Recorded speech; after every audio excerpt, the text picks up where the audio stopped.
एक बार फिर हम सुप्रीम कोर्ट की चर्चा करने जा रहे हैं। सुप्रीम कोर्ट की जैसे हमने पिछली दो वीडियो में हमने अच्छे से चर्चा कर ली, उसके क्षेत्राधिकार तक जो प्रश्न बन सकते हैं बड़े, उनकी चर्चा की। बड़े से मतलब निबंधात्मक, ठीक है।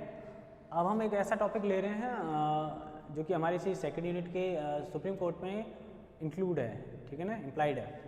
तो हम उसकी बात करें स्वतंत्रता और सुप्रीम कोर्ट की जो संप्रभुता है,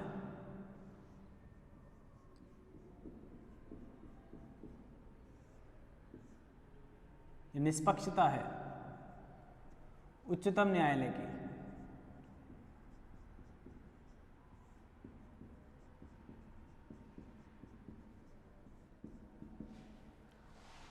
जैसा कि मैं आपको पहले ही बता चुका हूँ, ये तीसरा हमारा स्तंभ है न्यायपालिका। और अगर दो स्तंभ अगर असफल हो जाते हैं तो इसका ये दायित्व होता है कि ये उन दो स्तंभों को नियंत्रित या संतुलित या उनके कार्य के प्रति अपने आचरण से, ऐसा नहीं उन पर किसी तरह का कोई दबाव या दादागिरी या नहीं, अपने जो निर्णय है, न्याय निर्णय, उनके माध्यम से उनके लिए एक मार्गदर्शन देने का काम करे या उनको नियंत्रित करने का काम करे। क्योंकि अगर न्याय नहीं होगा, निष्पक्षता नहीं होगी, तो सारी व्यवस्थाएं असफल हो जाएंगी और वो लोकतंत्र की असफलता में काउंट होगा या लोकतंत्र की असफलता का कारण बन सकते हैं। तो सुप्रीम कोर्ट का महत्वपूर्ण कार्य क्या है? निष्पक्षता के साथ न्याय उपलब्ध करना।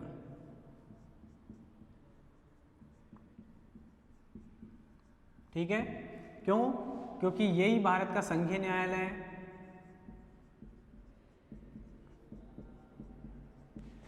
यही सर्वोच्च अपीलीय न्यायालय है।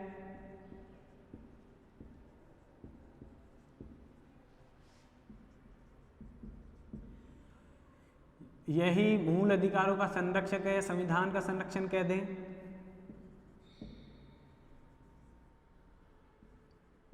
मूल अधिकारों व संविधान का संरक्षक।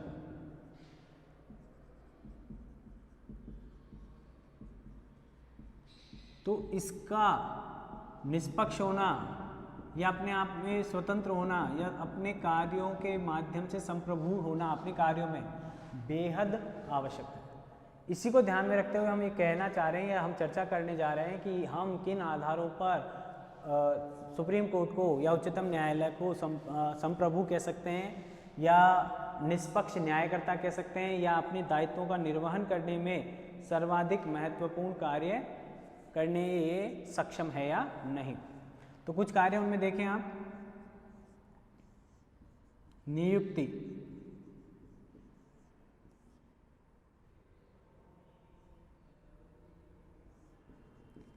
जैसा कि आपको पता है कि जजों की नियुक्ति करने का एक अपना प्रोसीजर है। राष्ट्रपति कैबिनेट की सिफारिश पर, कॉलेजियम पद्धति, इन सब को ध्यान में रखते हुए न्यायपालिका के न्यायाधीशों की या सदस्यों की नियुक्ति की जाती है।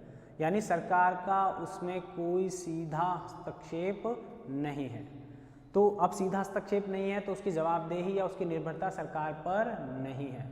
वह अपने कार्यों या जवाबदेही के लिए राष्ट्रपति के प्रति जवाबदेह है या राष्ट्रपति के माध्यम से उनकी नियुक्ति की जाती है तो उनके प्रति उनकी जवाबदेही है। राष्ट्रपति का हस्तक्षेप है, लेकिन कहीं भी सरकार का या प्रधानमंत्री का किसी भी तरह का सीधा डायरेक्ट हस्तक्षेप नहीं है।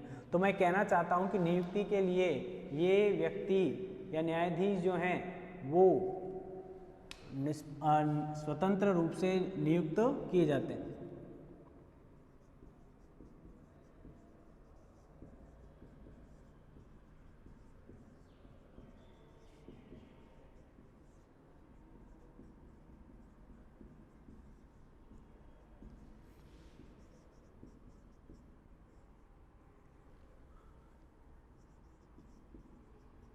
राष्ट्रपति के द्वारा की जाती है। अतः न्यायाधीश या न्याय अधिकारी जो हैं, न्यायाधीश सरकार के नियंत्रण से मुक्त होते हैं।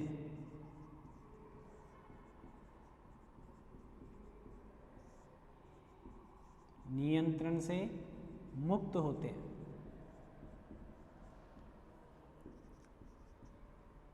उन पर किसी प्रकार का अनैतिक दबाव नहीं बनाया जा सकता।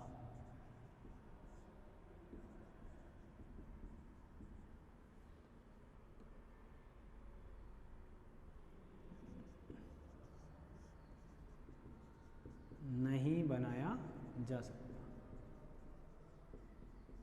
क्योंकि मैंने पहले ही बताया कॉलेजियम पद्धति के आधार पर जजों के नाम की क्या की जाती है, सिफारिश की जाती है। यानी राष्ट्रपति के साथ साथ जो न्यायाधीश हैं सुप्रीम कोर्ट के, हाई कोर्ट के, और जो कोई न्याय को जानने वाले व्यक्ति है या कानून की समझ रखने वाला जो व्यक्ति है, वह इन न्यायाधीशों के नियुक्ति में अपना योगदान देता है।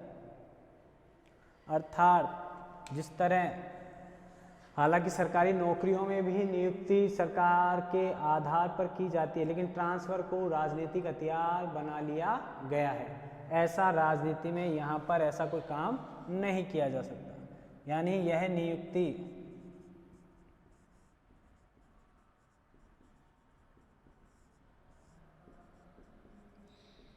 राजनीति आधारित नहीं है।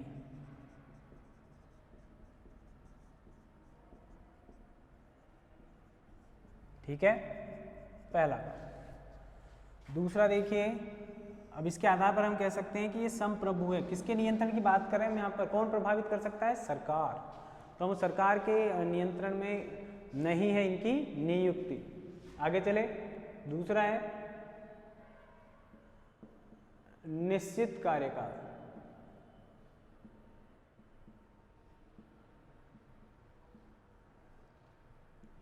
गवर्नमेंट जॉब का भी फायदा ये है और जजों के कार्यकाल का भी ये फायदा। एक बार आप अगर नियुक्त कर दिए जाते हैं तो आपको अगर ये डर रहेगा कि हमें कल हटाया जा सकता है, जैसे प्राइवेट सेक्टर में होता है या हो सकता है, तो हटाया जा सकता है, तो अगर वो डर आपके मन में रहेगा तो वो कहीं ना कहीं आपकी कार्य क्षमताओं को क्या करेगा?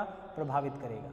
या आप अपने उस स्थिति को स्थायी रूप में बनाए रखने के लिए या स्थायी रूप से वहाँ आप कार्य कर सके, इसके लिए आप अपनी तरफ से प्रयत्न करेंगे। अलग अलग प्रयत्न भी हो सकते हैं कार्य के अलावा।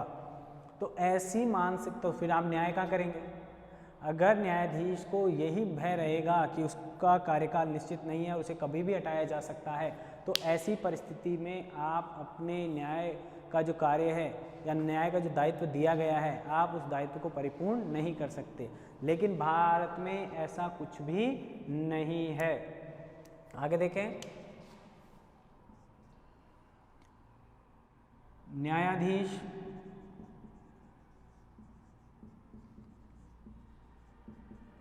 नियुक्ति के बाद 65 वर्ष की आयु तक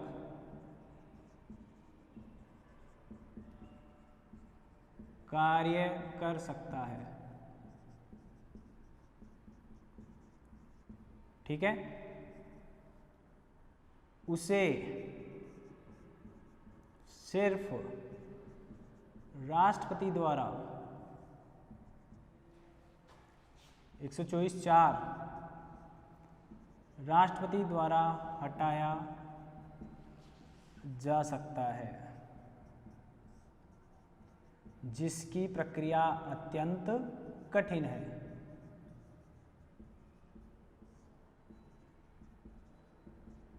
अत्यंत कठिन है।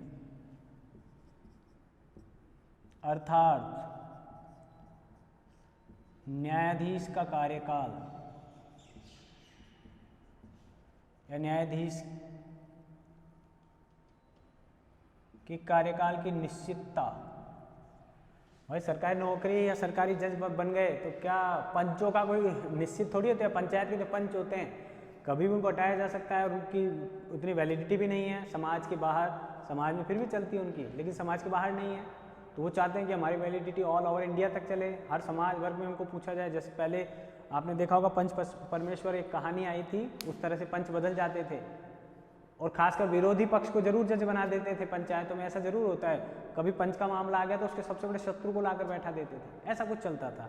दो मित्र थे, दोनों में लड़ाई हुई और एक बार एक मित्र ने पंच बनने का काम किया और दूसरी बार में उसके मित्र ने पंच बनने का काम किया। तो इस तरह से, लेकिन सरकारी आप जज बन गए तो आपके कार्यकाल को 65 वर्ष तक आपको कोई हिला नहीं सकता।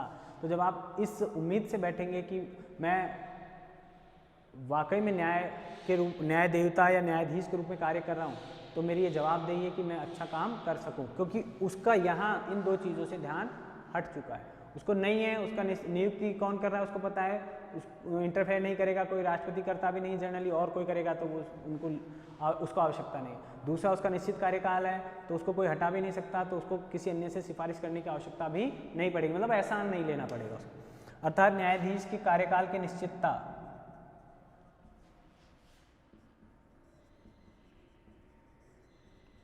अब मृत्यु भी हो सकती है, लेकिन मैं उसकी बात नहीं कर रहा हूँ। निश्चितता स्वतंत्रता के लिए आवश्यक है,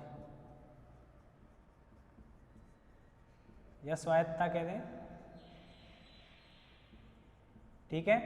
राष्ट्रपति के द्वारा हटाया जा सकता है, लेकिन वो प्रक्रिया भी क्या रखी गई है, अत्यंत कठिन रखी गई है, तो इसके आधार पर वह निष्पक्ष तौर पर न्याय कर सकता है। आगे चले,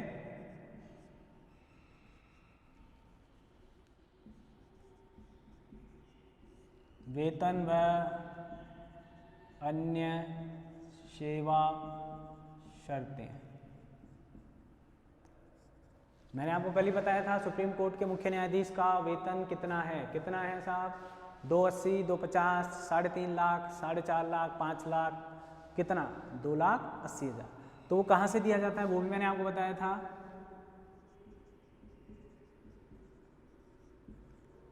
न्यायाधीश का वेतन टाइम पर आता है, पहली बात, ठीक है, आगे पीछे नहीं होगा, अकाउंट में आ जाए चाहे कैश आ जाए, टाइम पर आ जाएगा, पहली बात। दूसरी बात, कोई उसमें कटौती नहीं की जा सकती है सरकार के द्वारा। एक बात मैं लिखूं यहाँ पर, संचित निधि से प्रदान किया जाता है, संचित निधि से प्रदान किया जाता है, यानी एक कोष बना हुआ है जिसमें पहले जजों को सैलरी दी जाएगी, ठीक है। नियुक्ति के बाद, आप एक बार जज नियुक्त हो गए,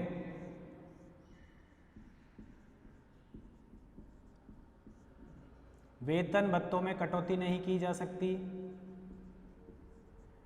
वेतन भत्तों में, ये मैं आपके हिसाब के लिए पढ़ा रहा हूं, क्योंकि ये प्रश्न आएगा, आया हुआ है कि भारत की न्यायपालिका स्वतंत्र है या नहीं। आप पक्ष और विपक्ष में अपने अपने तर्क दीजिए। नियुक्ति के उपरांत वेतन भत्तों में कटौती नहीं की जा सकती।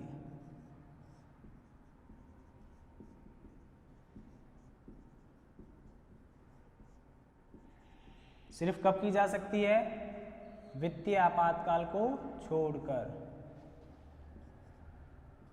वित्तीय आपातकाल में कटौती की जा सकेगी।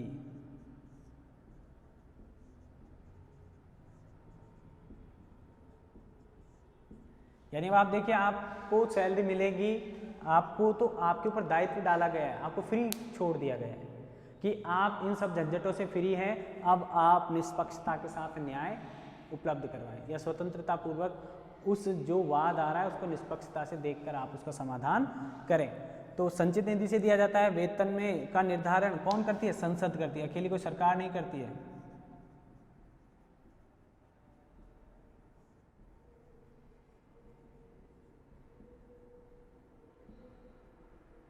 संसद द्वारा किया जाता है, ठीक है।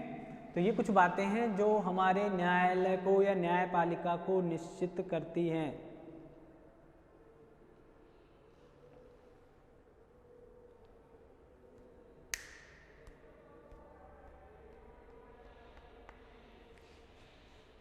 आगे देखें,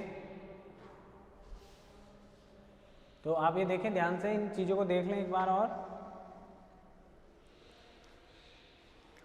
नियुक्ति राष्ट्रपति करता है, हटाता भी राष्ट्रपति है, उसकी एक निश्चित प्रक्रिया है, कठिन प्रक्रिया है, ठीक है। न्यायाधीशों की वो 65 साल की उम्र तक काम कर सकते हैं, यानी 65 साल तक का तो सिक्योर हो जाता है आपका कार्यकाल, ठीक है।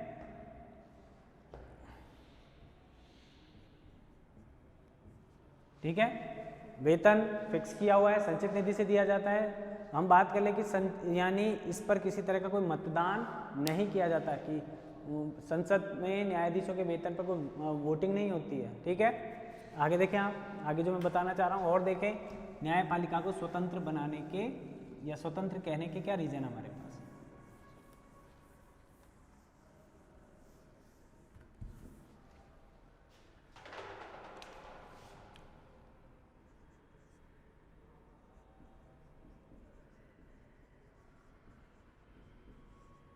न्यायाधीशों के आचरण पर किसी प्रकार की बहस नहीं की जा सकती। आचरण पर संसद में बहस नहीं की जा सकती, यानी उनके आचरण का विश्लेषण नहीं किया जाएगा।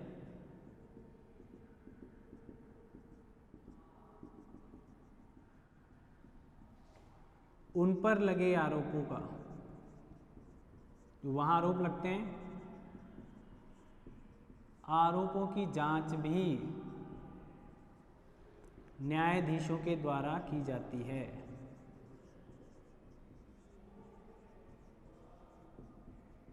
यानी हम नैतिक स्तर पर न्यायाधीशों को इस बात के लिए तैयार कर रहे हैं कि हमारी तरफ से आपको, हम उस उच्च सिंहासन पर आपको स्थापित कर रहे हैं जहां पर बैठकर आपको सिर्फ न्याय करना है।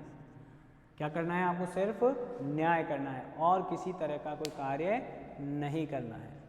तो जब इसको इतनी छूट मिली हुई है, बहस नहीं की जाएगी, चाहे गलत या सही हम नहीं कह सकते, वो जज स्वयं जानते हैं कि उन्होंने कैसा न्याय निर्णय दिया है। हम साधारण व्यक्ति हैं, हमको कानून की इतनी समझ नहीं है, इसलिए हम उस मामले में नहीं जाते हैं। अगर कोई विवाद भी होता है तो हम न्यायाधीशों को कहते हैं, न्यायाधीश कहते हैं कि ये आरोप उन पर जो लगाया गया वो एकदम सही है, न्यायाधीश ने ऐसा कदाचार या असमर्थ है, तब उसके ऊपर यहाँ इस मामले में कार्यवाही की जाती है। तो इस नैतिकता के साथ हम क्या कर रहे हैं? काम कर रहे हैं। आगे देखें आप,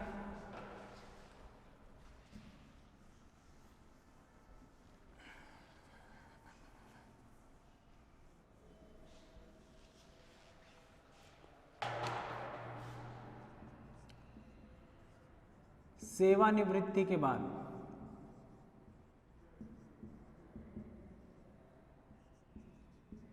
न्यायाधीशों पर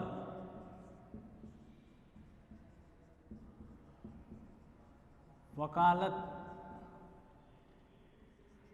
नहीं की जा सकती।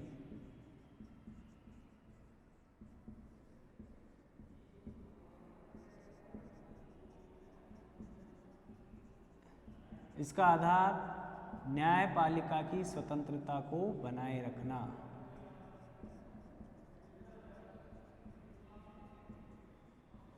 क्योंकि जो जज होंगे वो जो न्यायपालिका के सामने आएंगे वकील के रूप में, तो शायद वो जो कुछ कमियां हैं या कुछ लूप्स हैं या कुछ वीक पॉइंट हैं, उन वीक पॉइंट्स का फ़ायदा उस पूर्व न्यायाधीश और वर्तमान एडवोकेट के द्वारा उठाया जा सकता है।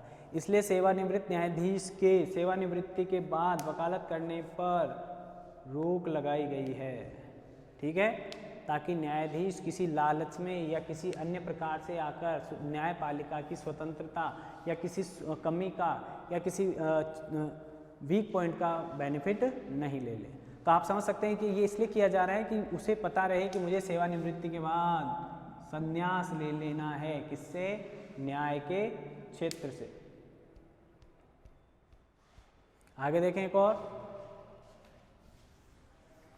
मैं इसलिए बता रहा हूं थोड़ा सा बोरिंग अगर आपको लग रहा है तो आप ध्यान रखें कितना शाही नौकरी है। शाही नौकरी कैसे है? कोई हटाने वाला नहीं, कोई वेतन काटने वाला नहीं, कोई आपकी छुट्टियां आपको पता ही है, मैंने यहाँ लिखना भूल गया सेवा शर्तों में, अभी कोर्ट बंद है, सुप्रीम कोर्ट जनवरी में खुलेगा, अब 10-15 दिन की छुट्टियां आ गई, और किसी डिपार्टमेंट में नहीं है एजुकेशन के अलावा, और गर्मियों की छुट्टियां आती हैं। ठीक है, तो इस तरह की मैं बात जो कर रहा हूँ शाही नौकरी है, लेकिन पढ़ना पड़ता है। आज ही एक लड़की जज बनी है जो डेयरी पे काम करती है, भैंसों की सेवा करती है, गाय भैंसों की, जज बनने वाली है थोड़े दिनों में। वो पीपा लगा लगा के पढ़ती थी अपनी गौशाला में, जो भी वहाँ ऐसे नहीं, इसलिए कह रहा हूँ। आगे देख ले, और इसको शाही नौकरी क्यों कह सकते हैं? लेकिन दायित्व तो आपका कहाँ है? नैतिक दबाव रहे, भ्रष्टाचार से दूर, सरकार के दबाव में नहीं आना, बड़े बड़े प्रलोभन दिए जाए उनसे दूर रहकर काम करना, अपना स्टाफ नियुक्त करने की स्वतंत्रता है, न्यायाधीश क्या कर सकता है, अपना स्वयं का स्टाफ, उसमें कर्मचारी, सरकारी जो कर्मचारी हैं चुन सकता है कौन कौन से सरकारी कर्मचारी होंगे, या उनके बाहर भी अपने लिए किसी कर्मचारी की नियुक्ति कर सकता है।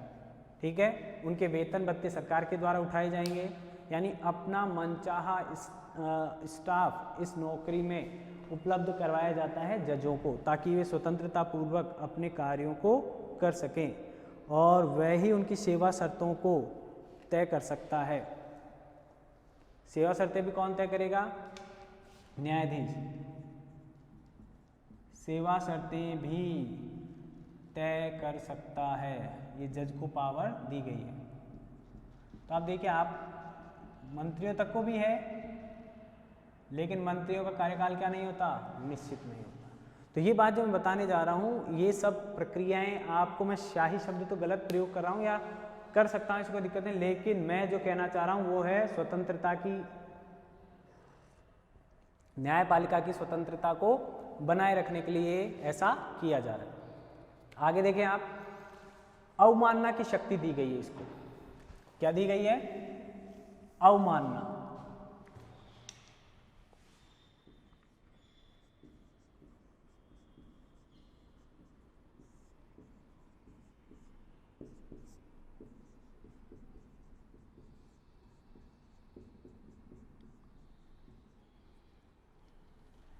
मैंने कल ही बताया था 6 वर्ष या 2000 रुपए का जुर्माना लगाया जा सकता है।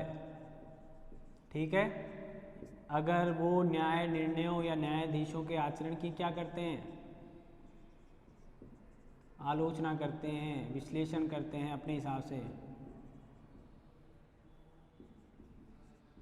आलोचना करते हैं, मानने से मना करते हैं, अवज्ञा करते हैं या उसकी निंदा करते हैं। ठीक है, तो न्यायाधीश क्या कर सकते हैं, अवमानना के केस में उसको क्या कर सकते हैं, अंदर करा सकते हैं। कितने सालों के लिए, 6 वर्ष या 2000 रुपए का अर्थदंड वो लगा सकते हैं।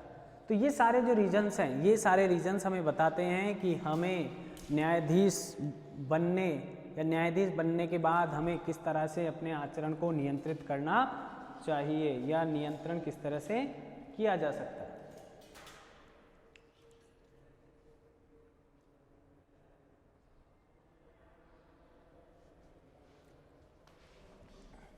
आगे चलें।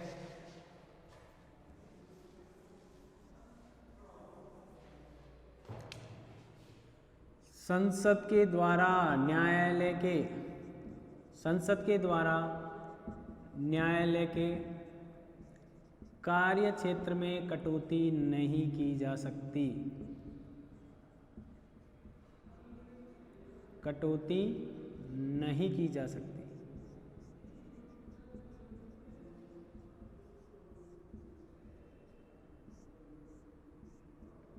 ठीक है, वृद्धि जरूर की जा सकती है।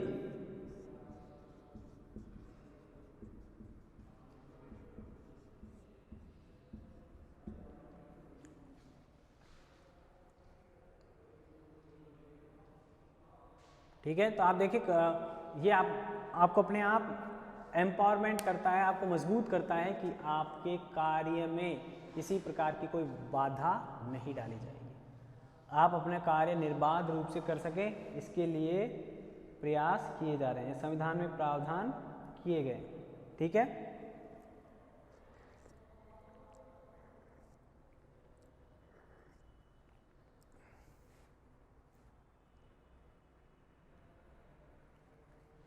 लास्ट देखिए,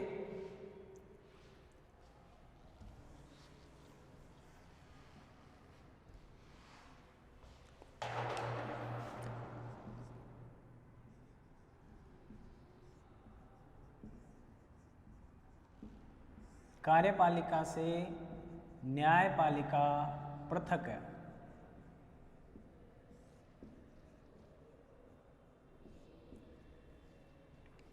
अनुच्छेद 50 में कहा गया है, ठीक है, संविधान के, कि कार्यपालिका और व्यवस्थापिका दोनों अलग अलग कार्य करें, यानी दोनों एक दूसरे के मामलों में इंटरफेयर नहीं करें, ऐसी व्यवस्था की जानी चाहिए। तो न्यायपालिका कार्यपालिका से पृथक है, इसका मतलब कार्यपालिका किसी भी तरह से न्यायपालिका के कार्यों में हस्तक्षेप नहीं कर सकती या नहीं करना चाहिए। ठीक है, तो ये बातें जो हैं वो क्या करती हैं, इसको अलग बनाती हैं, न्यायपालिका के महत्व को स्पष्ट करती हैं। इस अनुच्छेद के द्वारा या फिर जो पृथक्करण का जो सिद्धांत है उससे मिलते जुलते हैं कि ये अपना कार्य करे और न्यायपालिका अपना काम करे, या फिर ये भी बताता है कि न्यायपालिका अपने आप में इतनी सक्षम है कि उसे कार्यपालिका के हस्तक्षेप की कोई आवश्यकता नहीं है। आप उसे खुला छोड़ दीजिए, वो अपने आप अपने कार्य को बड़ी विशेषज्ञता के साथ करने में सक्षम है। तो इस प्रकार हम देखते हैं कि भारत में न्यायपालिका को स्वतंत्रता देकर वास्तविक रूप से न्याय कार्य को परिपूर्ण करने का प्रयास किया जा रहा है। न्यायपालिका अगर अपना कार्य करेगी तो अन्य डिपार्टमेंट स्वतः ही अपने कार्यों को पूरी जिम्मेदारी के साथ निभाने का प्रयास करेंगे, क्योंकि जो व्यक्ति है जिसके अधिकारों का हनन हो सकता है या जिसको किसी प्रकार से शोषण जिसका किया जा सकता है, उस व्यक्ति के पास एकमात्र उपाय या एकमात्र सहारा जो है वो सुप्रीम कोर्ट का होता है या न्यायपालिका का होता है, मेरा ही मानना है। और उस न्यायपालिका के अंतर्गत सर्वोच्च न्यायालय वहाँ पर सरकार पर भी नियंत्रण करने का काम कर सकती है। हालांकि हम देखते हैं कि वास्तव में कई बार ऐसी परिस्थितियाँ भी आई हैं जहाँ पर न्यायपालिका को नियंत्रण में लाने का प्रयास किया गया। ठीक है, उसकी चर्चा हम आगे करेंगे जब न्यायिक पुनरावलोकन, न्यायिक सक्रियता, जब हम अगला टॉपिक जो हमारा है उसको देखेंगे। ठीक है, अब हम अगला बिंदु जो है वो हमारा है न्यायिक पुनरावलोकन, उसकी चर्चा करेंगे। और न्यायिक पुनरावलोकन को ध्यान में रखते हुए मैं आपको ये बताना चाहता हूँ कि न्यायिक पुनरावलोकन सरकार के बारे में और न्यायपालिका के संबंधों को स्पष्ट करेगा। लेकिन उससे पहले हम देखें कि आपको ये बातें ध्यान रखनी है। निश्चित कार्यकाल है, निश्चित वेतन और सेवा शर्तें हैं, उसकी नियुक्ति है, आचरण पर चर्चा नहीं की जा सकती और संचित निधि से वेतन दिया जाता है, इसका मतलब मतदान की आवश्यकता वहाँ नहीं पड़ती है। इस तरह के प्रावधान हैं जिनके आधार पर हम कह सकते हैं कि भारत की जो न्यायपालिका है वो स्वतंत्र है, वह अपने कार्य को करने के लिए सक्षम है। संविधान में प्रावधान है कि कार्यपालिका और न्यायपालिका दोनों अलग अलग अपने अपने कार्यक्षेत्र में अपना अपना कार्य करें, एक दूसरे के कार्यक्षेत्र में इनके द्वारा दखल नहीं दिया जाए। ऐसी मानसिकता के आधार पर हमने न्यायपालिका को पढ़ा। अब हम अगले वीडियो में पढ़ेंगे न्यायिक पुनरावलोकन। ठीक है, और उस न्यायिक पुनरावलोकन की हम चर्चा करेंगे। उससे पहले मैंने आपको कहा था भारत के मुख्य न्यायाधीश को देखें, पहले न्यायाधीश को देखें और सबसे लंबे कार्यकाल के न्यायाधीश को देखें, और उसके बाद ये देखें कि किस न्यायाधीश का कार्यकाल कितना विवादास्पद रहा या किस अभी कुछ जजों ने, सुप्रीम कोर्ट के 3 बड़े वरिष्ठ जजों ने एक प्रेस कॉन्फ्रेंस की थी और उसके आधार पर जो वर्तमान तात्कालिक जो मुख्य न्यायाधीश थे उनकी कार्यप्रणाली पर सवाल उठाने का कार्य किया था, लेकिन वहाँ पर सरकार ने किसी तरह का हस्तक्षेप करने की कोशिश नहीं की। ये ध्यान रखें आप। इसका मतलब न्यायपालिका के विवाद हैं, न्यायपालिका के द्वारा ही वो सुलझाए जाने चाहिए, ऐसी उनकी मान्यता है, ताकि उसकी स्वतंत्रता और संप्रभुता पर किसी प्रकार का कोई दबाव नहीं आए। ठीक है, फिर मिलते हैं अगले वीडियो में, तब तक के लिए नमस्कार।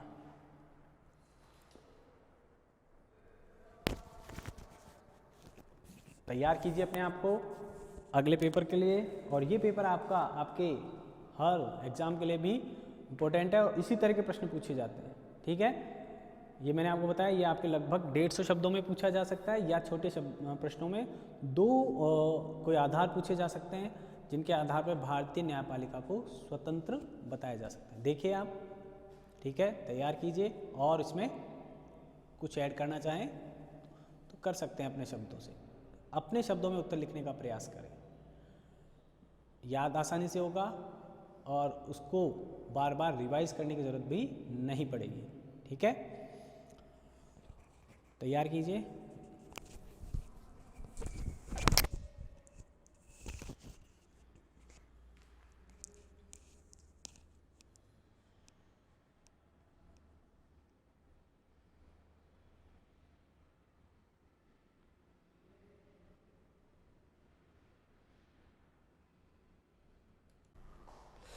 Good morning students.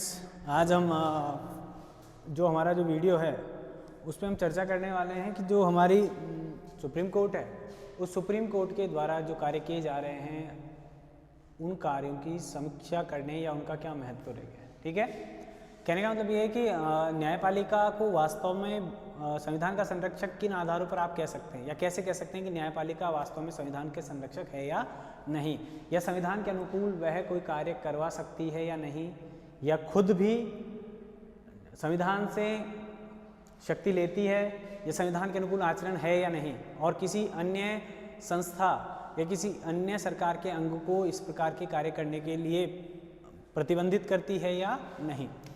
तो हमारे पास सुप्रीम कोर्ट का जो अगला हमारा जो बिंदु है वो है न्यायिक समीक्षा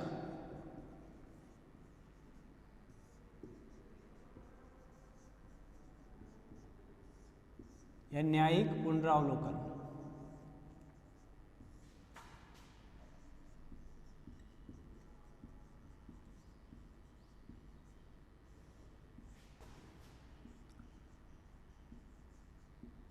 या जुडिशियल रिव्यू।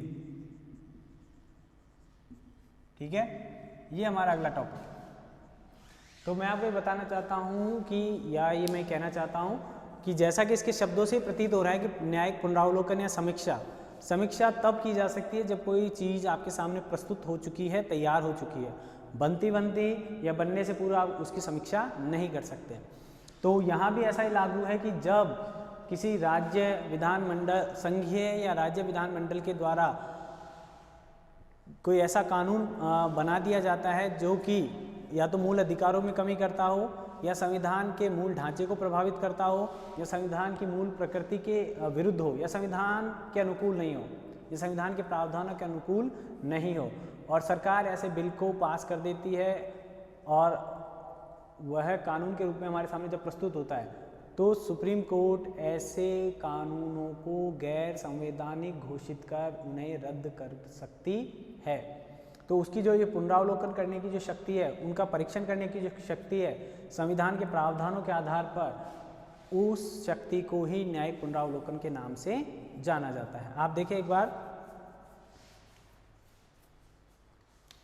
अर्थ।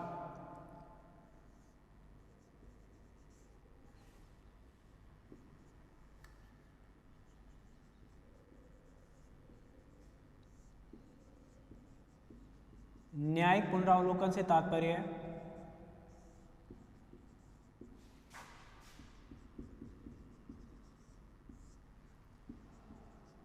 न्यायपालिका की उस शक्ति से है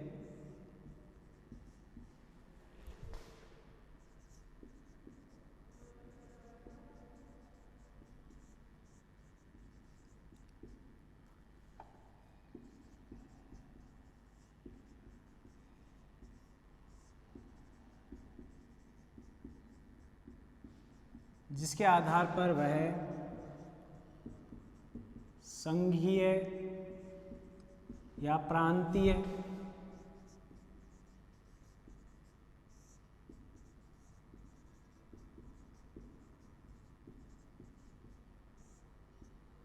विधानमंडल की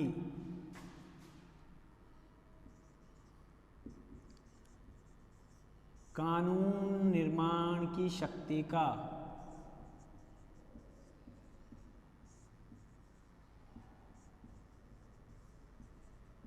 परीक्षण करती है, और उस कानून का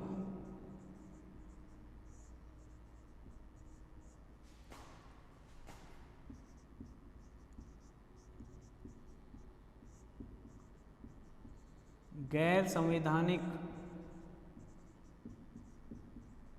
घोषित कर रद्द करने की शक्ति।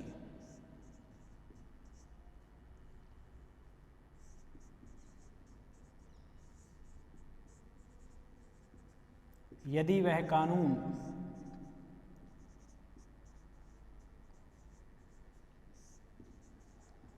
मूल अधिकारों के विरुद्ध हो,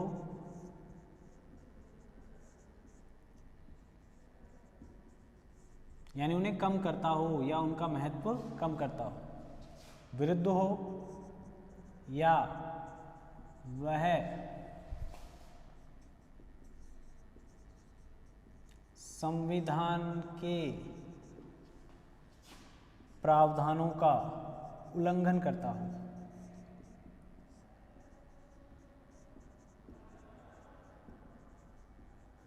उल्लंघन करता हो,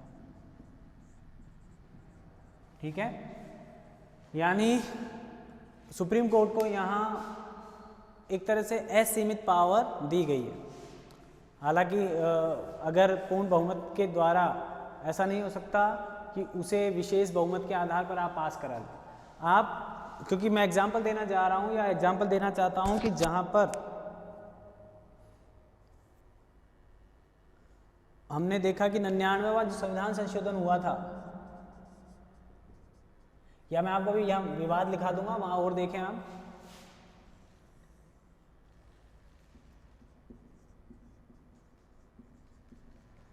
गोलकनाथ विवाद, 99वां संविधान संशोधन, ठीक है।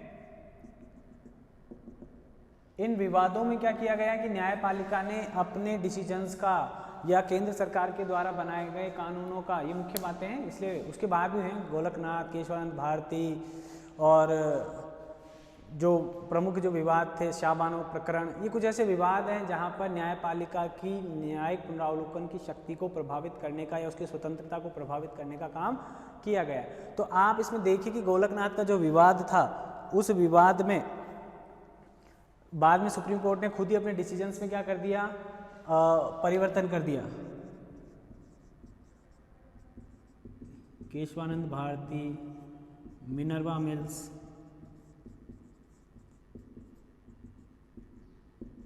इनमें जहां जहां सुप्रीम कोर्ट को लगा वहां वहां उसने अपने डिसीजंस या केंद्र सरकार के डिसीजंस को पलट दिया। यहां पर उसे गैर संवैधानिक घोषित कर रद्द कर दिया।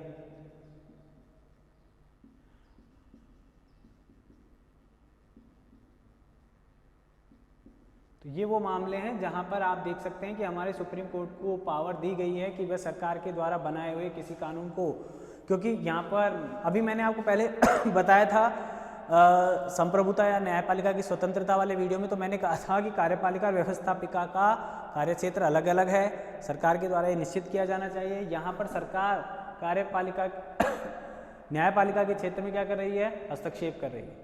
तो इस हस्तक्षेप को दूर करने के लिए या इस हस्तक्षेप को संविधान के मूल आत्मा या मूल ढांचे से विपरीत मानते हुए क्या कर दिया गया, 99वें संविधान संशोधन को रद्द कर दिया गया सुप्रीम कोर्ट के द्वारा। वो किस शक्ति के अंतर्गत, न्यायिक पुनरावलोकन के अंतर्गत। और अगर आप देखें तो इसका अर्थ और हो सकता है, जैसे कहाँ इस शक्ति का प्रयोग किया जाएगा, और अगर इसको स्पष्ट करें तो जितने भी संविधान संशोधन किए जाएंगे वे सभी संविधान संशोधन इस शक्ति के अंतर्गत संशोधनों के संबंध में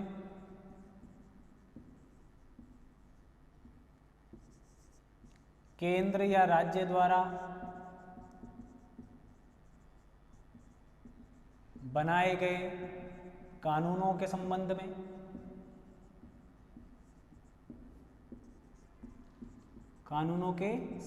में, तीसरी बात, केंद्र या राज्य के द्वारा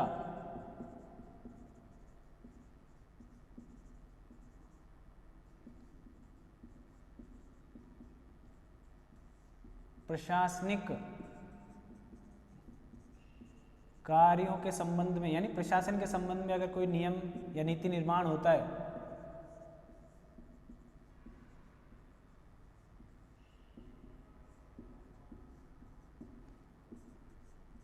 के संबंध में क्या किया जाएगा, इस न्यायिक पुनरावलोकन शक्ति का प्रयोग केंद्र और सुप्रीम कोर्ट के द्वारा किया जा सकता है। यानी कहीं भी सरकार को छोड़ा नहीं गया है या किसी भी ऐसे बिंदु को छोड़ा नहीं गया है जहां सरकार किसी भी प्रकार के अधिकारों में, मूल अधिकारों में या संविधान के किसी भी प्रावधान का उल्लंघन कर सके, ऐसा कोई लूप या कमी यहाँ पर छोड़ी नहीं गई। इन तीनों में होने वाले किसी भी परिवर्तन को लेकर न्यायिक पुनरावलोकन की शक्ति का सुप्रीम कोर्ट के द्वारा प्रयोग किया जा सकता है। ठीक है, आगे चलें आप। अब इसका अर्थ पूछा जाता है, इसलिए इसको ध्यान रखें। क्या कर सकते हैं? गैर संवैधानिक, अगर संविधान के अनुकूल अगर कोई कानून नहीं है या कोई संविधान संशोधन नहीं है, जैसे मैंने वहाँ बताया था 99वां, तो न्यायपालिका उसको रद्द कर सकती है। इसका क्या बेनिफिट है, ये आवश्यकता क्यों है? एक तो ये कि भारत में संविधान की सर्वोच्चता स्वीकार की गई है। इसका क्या महत्व है, क्यों होना चाहिए ये शक्ति? संविधान की सर्वोच्चता को बनाए रखने के लिए भारत में संवैधानिक सर्वोच्चता आवश्यक है।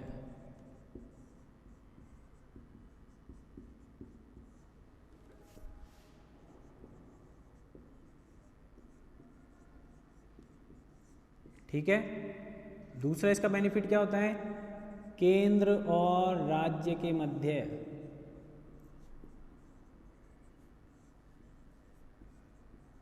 केंद्र व राज्य के मध्य संबंधों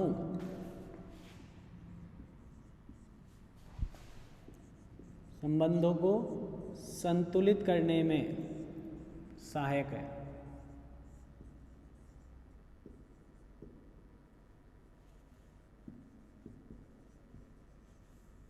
ठीक है, इस वजह से भी क्या रखा गया है, ये प्रावधान किया गया है।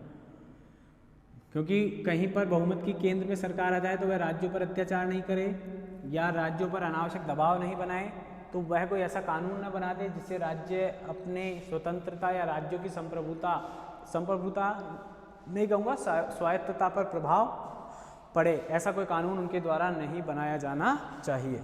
और सबसे महत्वपूर्ण बात,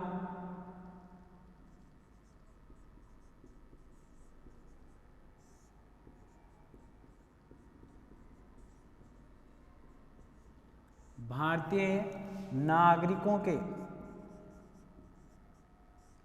मूल अधिकारों का संरक्षण किया जाए।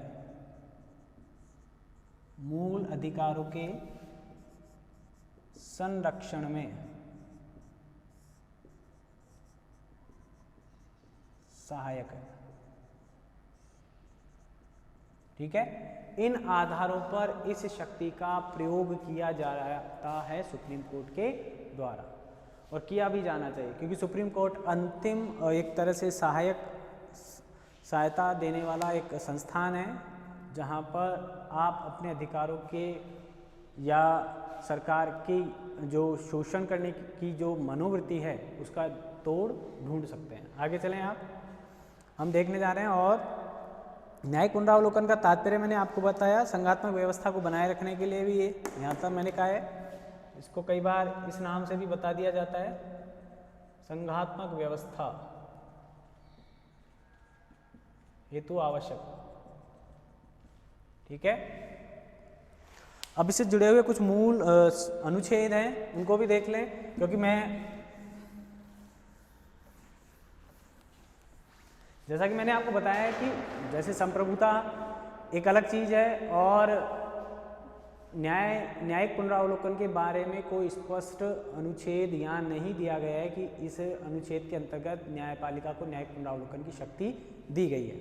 वो कहाँ है, देखें आप।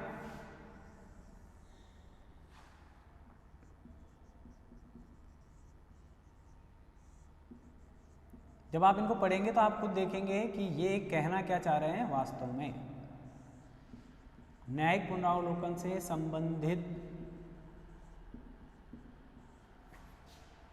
अनुच्छेद। ठीक है, तो सबसे इंपॉर्टेंट बात तो ये ध्यान रखें कि कोई एक अनुच्छेद ऐसा नहीं, संविधान में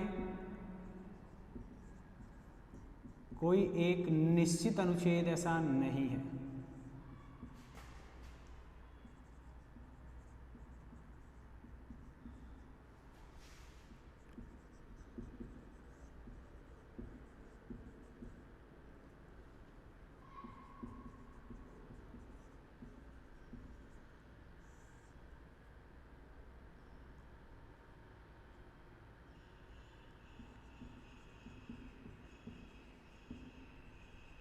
पुनरावलोकन से संबंधित नहीं है।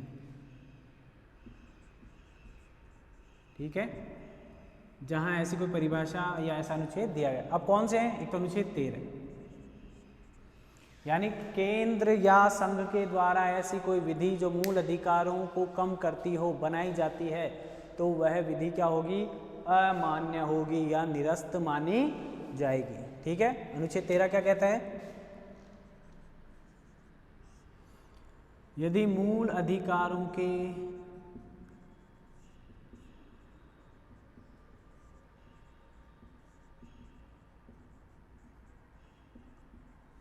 कम करने वाली विधि बनाई जाती है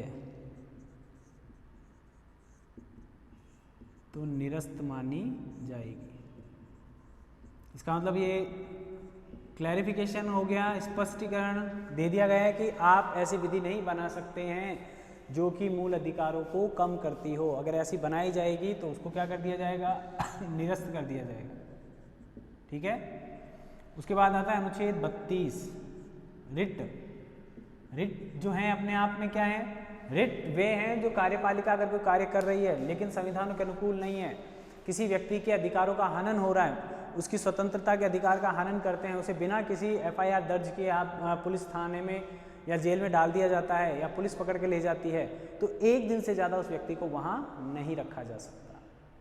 या किन आधारों पर उसे गिरफ्तार किया गया है, उन आधारों को कोर्ट के द्वारा उस व्यक्ति की उपस्थिति में सुना जाता है और फिर जज के द्वारा डिसाइड किया जाता है कि वे आधार सही हैं या नहीं हैं। अगर वे आधार सही होते हैं, यानी एक तरह से उस कार्यपालिका के कृत्यों का, पुलिस ने जो कार्य किया है उस किए गए कार्य का, या सरकार का प्रतिनिधि है या किसी भी तरह से मान लीजिए आप, उसके किए गए कृत्यों का न्यायपालिका के द्वारा विश्लेषण किया जाता है और अगर वे उसके अधिकारों का हनन करते हैं वहाँ, तो उस माध्यम से वहाँ पर उस व्यक्ति को स्वतंत्र कर दिया जाता है, उसे रिहा कर दिया जाता है। ये कहता है अनुच्छेद 32।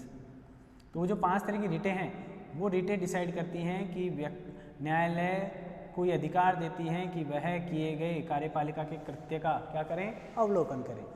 वहाँ भी मूल अधिकारों का अगर प्रश्न आ रहा है तो वह उन्हें उस आदेश को या उस सजा को क्या कर सकती है? समाप्त कर सकती है। उसके बाद आपने देखा एक मूल अधिकार, मूल क्षेत्राधिकार।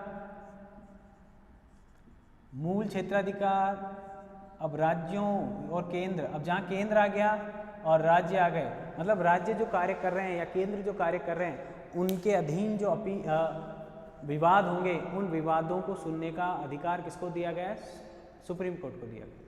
तो सुप्रीम कोर्ट वहाँ पर अपनी इस शक्ति का प्रयोग करती है और वो जो जिस कानून के अंतर्गत उन्होंने अपने अपने मसले रखे हैं, अपने अपने कार्य किए हैं या जिस सीमा तक वो आगे बढ़े हैं, उस अपना अपना पक्ष रख के उन्होंने एक्शन लिया होगा, उसका जो प्रतिक्रिया हुई होगी उस प्रतिक्रिया में भी उन्होंने कोई कानूनी प्रावधान प्रोवाइड कराए होंगे, उस राज्य ने भी कोई कानूनी प्रावधानों के अंतर्गत कोई कार्य किया होगा, कोई काम किया होगा। तो अब सुप्रीम कोर्ट वहाँ पर देखेगी कि किस कानून का क्या अर्थ निकल रहा है, कौन सा कानून विरोधाभासी है या किस कानून का किस राज्य ने गलत तरीके से व्याख्या करके अपने लाभ के लिए उसको तोड़ मरोड़ कर प्रस्तुत किया है। ठीक है, तो वहाँ पर वो उन दोनों के द्वारा प्रस्तुत किए गए अपने अपने कानूनी साक्ष्यों का क्या करेगी? विश्लेषण करेगी और जिसके पक्ष में होंगे उसके पक्ष में न्याय करेगी या जहाँ आवश्यकता होगी जिस सीमा तक, वहाँ उस प्रकार से वो न्याय उपलब्ध करवाएगी। ऐसे ही 132, 133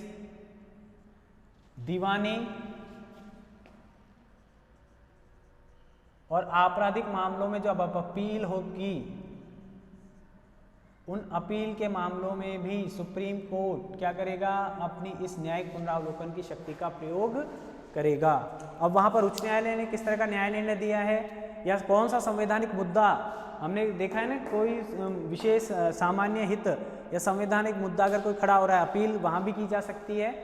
तो ऐसे मुद्दों में उन्होंने किस तरह से संविधान की व्याख्या देखी है, सुप्रीम कोर्ट ने, हाई कोर्ट ने किस आधार पर निर्णय दिया है, अधीनस्थ कोर्ट ने किस आधार पर निर्णय दिया है, उन निर्णयों को सुप्रीम कोर्ट के द्वारा विश्लेषण किया जाता है, परीक्षण किया जाता है। तो ये परीक्षण करने की या विश्लेषण करने की शक्ति ही क्या कहला रही है यहाँ पर? न्यायिक पुनरावलोकन। ऐसे ही अनुच्छेद 245 कहता है, अनुच्छेद 245 क्या कहता है कि संघ या राज्य के द्वारा निर्मित कानूनों की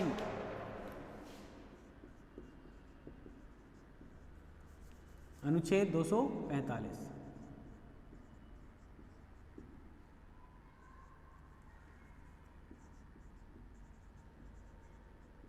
संघ द्वारा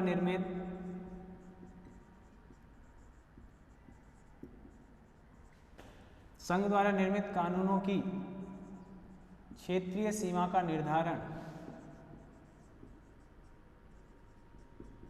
कि वो किस सीमा तक लागू किए जाएंगे, एससी द्वारा, एससी का मतलब एसटी एससी वाला मतलब ले लेना, सुप्रीम कोर्ट द्वारा किया जाना इस शक्ति के अंतर्गत आता है।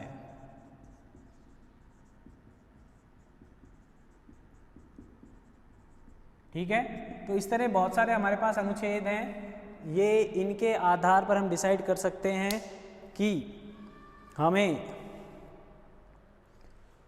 सुप्रीम कोर्ट न्यायिक पुनरावलोकन शक्ति का प्रयोग किस प्रकार से कर सकता है। मैंने आपको इसका महत्व बताया, इसके आधार बताए, और परीक्षण न्यायिक पुनरावलोकन से मतलब क्या हो गया, जितने भी संविधान संशोधन हो रहे हैं, ठीक है, उनकी व्याख्या कर। आपसे प्रश्न जनरली क्या पूछा जाएगा, या तो ये 2 अनुच्छेद पूछे जा सकते हैं कि 1-2 अनुच्छेद बताइए, क्योंकि इसका स्पष्ट प्रावधान नहीं है, सीधी सी बात है। स्पष्ट प्रावधान होता तो शायद इसकी जो रोचकता है या कोई बात है वो खत्म हो जाती अपने आप, ठीक है, लेकिन इसमें कोई स्पष्ट अनुच्छेद दिया हुआ नहीं है। तो ये जो भिन्न भिन्न अनुच्छेद हैं, उन 135 भी आ सकता है यहाँ, क्योंकि वहाँ भी वो पुनरावलोकन करती है कि किन मामलों में हम विशेष अनुमति दें या नहीं दें अपील के लिए। तो ऐसे संवैधानिक मामलों में भी अपील करने की कोर्ट को वहाँ बाध्यता है थोड़ी सी, लेकिन वो डिसाइड करता है कि वास्तव में वहाँ पर संवैधानिक प्रश्न खड़ा हो रहा है या नहीं। तो ऐसे अनुच्छेद पूछे जा सकते हैं, इसका अर्थ पूछा जा सकता है, इसका महत्व पूछा जा सकता है कि न्यायिक पुनरावलोकन क्यों आवश्यक है, ठीक है। और इस तरह के जो विषय हैं, उन विषयों में कहाँ तक इसकी कुछ कमियाँ पूछी जाएंगी। आगे क्या पूछा जाएगा कि इसमें क्या कमियां रह सकती है या क्या विवाद है इसके साथ।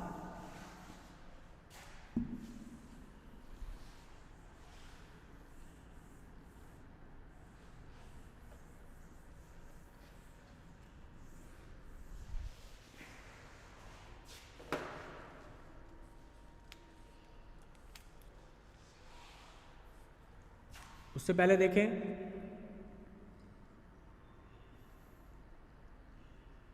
विषय वस्तु किन किन मामलों में किया जाएगा।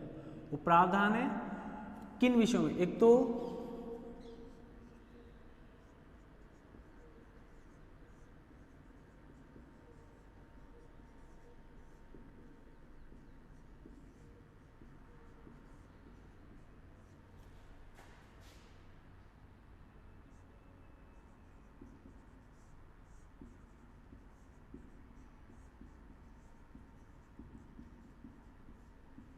यानी जिस व्यक्ति की नैतिक जिम्मेदारी नहीं थी उस कानूनों को बनाने की, या जिस संस्था की जिम्मेदारी नहीं थी उन कानूनों का निर्माण करने की, अगर ऐसे व्यक्ति या ऐसी संस्था ने किसी कानून का निर्माण किया है तो भी वह किसके अंतर्गत आएंगे, न्यायिक समीक्षा के अंतर्गत।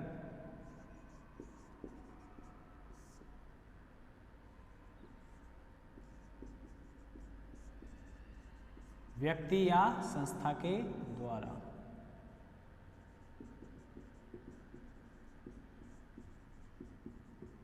ठीक है, वही अगला है कि किसी प्रकार के अधिकारों का क्या होता है, उल्लंघन होता है।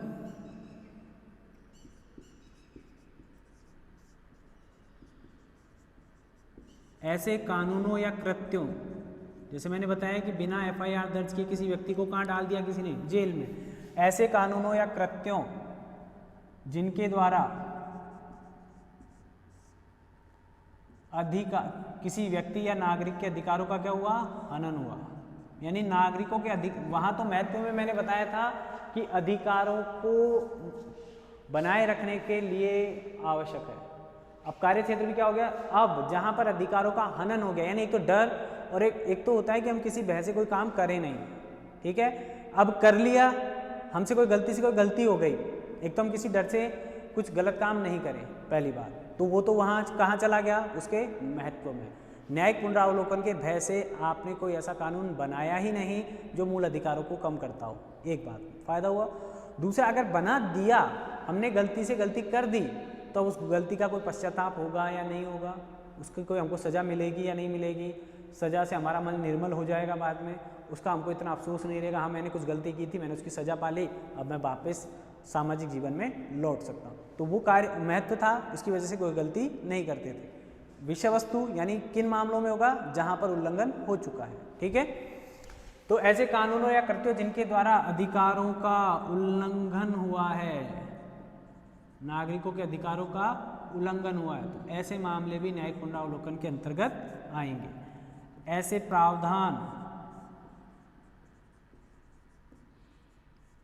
प्रावधान जो संविधान के प्रतिकूल थे, ये सभी न्यायिक पुनरावलोकन के अंतर्गत सुप्रीम कोर्ट के द्वारा सुने जाएंगे। जो प्रतिकूल थे किसके, संविधान के, ठीक है।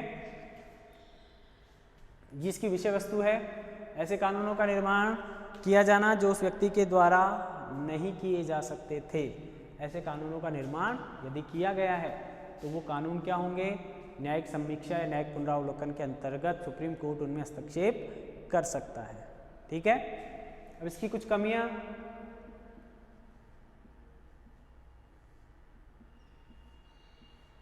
अब कुछ लोग कहते हैं कि सबसे बड़ी कमी तो यही है कि ये व्यवस्थापिका के कार्यों में क्या कर रही है, हस्तक्षेप। व्यवस्थापिका के कार्यों में क्या माना जाएगा इसको, हस्तक्षेप। पहली बात। सबसे बड़ी कमी क्या है कि कानून बनाने का काम संसद का है और वहाँ भी कुछ व्यक्ति ऐसे बैठे हैं जिन्हें इस बात की अनुभूति है कि कानून कैसे बनाए जाने चाहिए या किन कानूनों को काम, या जो अनुच्छेद 50 है जो ये कहता है कि न्यायपालिका और कार्यपालिका दोनों अलग अलग जिनका अस्तित्व है, तो यहाँ पर व्यवस्थापिका के कार्यों में हस्तक्षेप होता है क्योंकि तीनों स्तंभ अलग हैं, मैंने बताया, व्यवस्थापिका, कार्यपालिका और न्यायपालिका। तो कानून बनाने का हक है, मतलब सुप्रीम कोर्ट को सिर्फ ये अधिकार है कि कोई कानून क्या है, क्या कह रहा है, उसकी व्याख्या करने का, क्या एग्जैक्टली वो क्या कह रहा है ये बताने का काम दिया गया, ऐसा माना जाता है। लेकिन संविधान की सर्वोच्चता या विधि की सर्वोच्चता हमारे यहाँ रखी गई है, तो संविधान की सर्वोच्चता के चक्कर में सुप्रीम कोर्ट को हस्तक्षेप करना पड़ता है। व्यवस्थापिका के कार्य में क्या कर रहा है, वो हस्तक्षेप कर रहा है, एक असमंजस पैदा कर देता है। कैसे,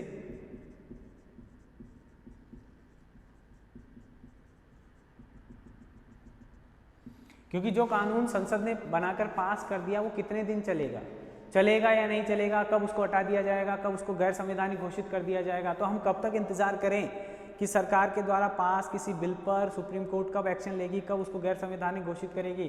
तो ऐसी स्थिति में एक असमंजस की स्थिति पैदा कर दी जाती है, किसके द्वारा, न्यायिक पुनरावलोकन की शक्ति के आधार पर। कई समय बाद उसको फिर अमेंडमेंट जब तक होगा, जब तक जो भी काम हो चुका होता है वो वापस निल हो जाता है, ऐसा माना जाता है। इसलिए कहते हैं कि इससे एक कंट्रोवर्सी पैदा हो जाती है, एक विरोधाभास पैदा होता है, एक असमंजस की स्थिति, आदमी कुछ करने या नागरिक या संस्थाएं कुछ करने या नहीं करने के चक्कर में रह जाती है। आगे देखें आप, अविश्वास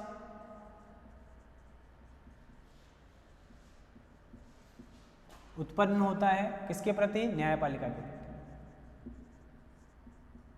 कैसे, मैंने बताया कि न्यायिक कई बार सुप्रीम कोर्ट अपने न्यायिक निर्णयों का भी क्या कर लेती है, पुनरावलोकन करती है।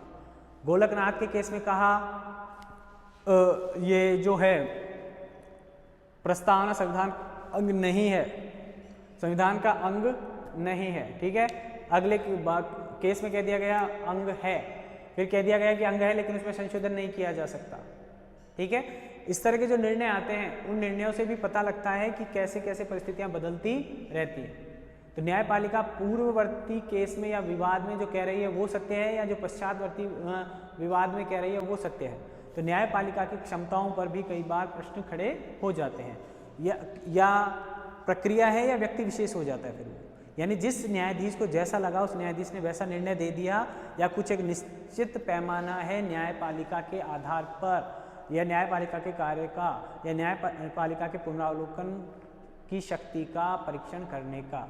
ठीक है, तो यहाँ पर अविश्वास उत्पन्न होता है न्याय निर्णयों पर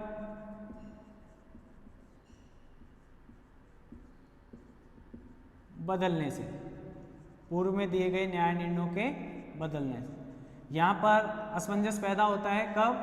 जब न्यायालय द्वारा कब किस कानून को गैर संवैधानिक घोषित कर दिया जाए।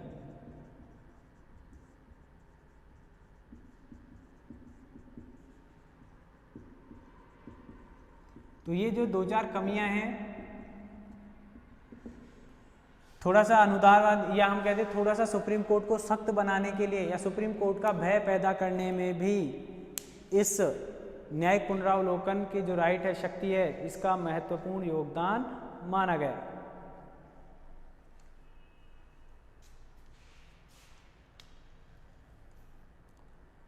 संघर्ष पैदा करते हैं संसद और न्यायपालिका।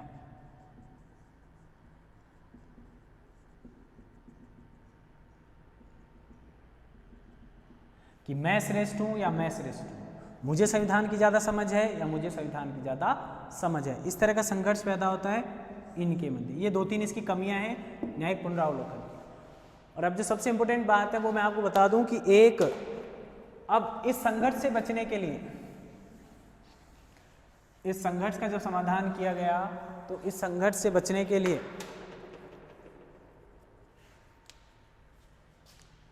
संविधान संशोधन अधिनियम के द्वारा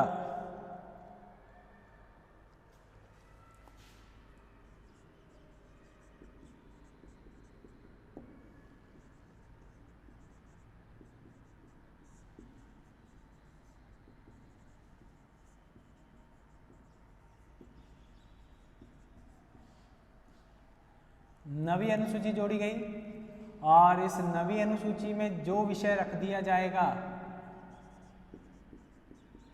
ये बात ध्यान रखें आप, इस सूची में शामिल विषय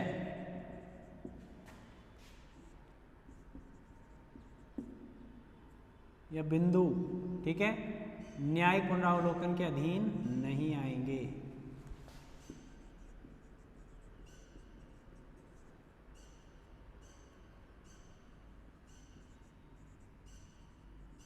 न्यायिक पुनरावलोकन के अधीन नहीं आएंगे। यानी अंततोगत्वा किसकी चली? यहां तक तो किसकी चल रही है?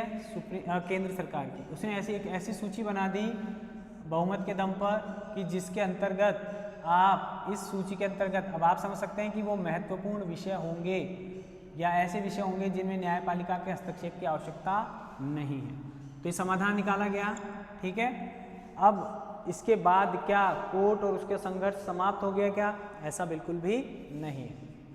आज भी न्यायपालिका और संसद या व्यवस्थापिका या कार्यपालिका में संघर्ष चल रहा होता है, ठीक है। लेकिन नागरिकों के अधिकारों का हनन नहीं हो, इसका सर्वाधिक महत्व क्या है?